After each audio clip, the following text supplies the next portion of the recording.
ce qui concerne la livraison hors la présence du destinataire pose problème.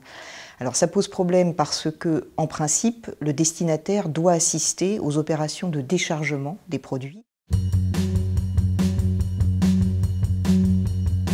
Je dirais qu'il y en a beaucoup. Le premier réflexe, je venais de l'évoquer, c'est de mettre en place un protocole sécurité. Alors, en principe, c'est vrai que dans le schéma de vos adhérents, les fabricants ne sont que entre guillemets, les donneurs d'ordre, c'est-à-dire ce ne sont pas eux qui vont réceptionner les produits. Il va falloir que les fabricants des produits, surtout ceux qui font du compte propre, incitent les exploitants, qui vont être les destinataires de leurs produits, à mettre en place ces protocoles. Alors attention, je ne dis pas qu'il faut que ce soit le fabricant de produits qui rédige le protocole à la place du destinataire.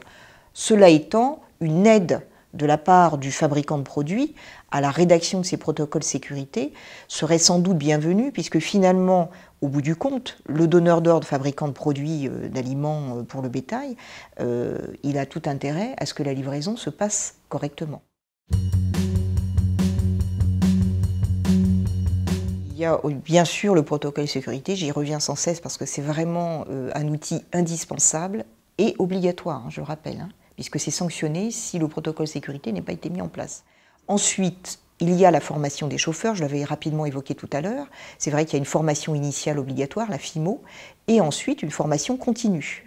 Et puis alors, il y a un troisième point sur lequel je voudrais insister, qui est la rédaction contractuelle. Parce que vos adhérents le savent peut-être, mais il existe des contrats types de transport, et notamment un contrat type citerne, pour le transport de produits en citerne.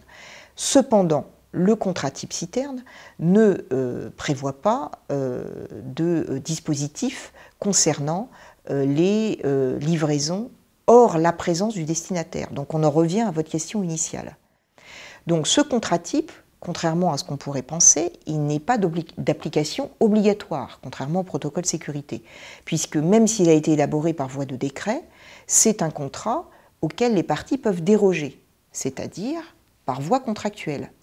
Donc, j'incite fortement toutes les entreprises qui travaillent dans ce secteur à rédiger leur propre contrat, parce que de la sorte, ils vont pouvoir mentionner dans les contrats des précisions, notamment pour des livraisons en l'absence des destinataires, et puis même au-delà de ça, je dirais, ils peuvent écarter par voie contractuelle des dispositions du contrat type qui ne sont pas toutes obligatoires.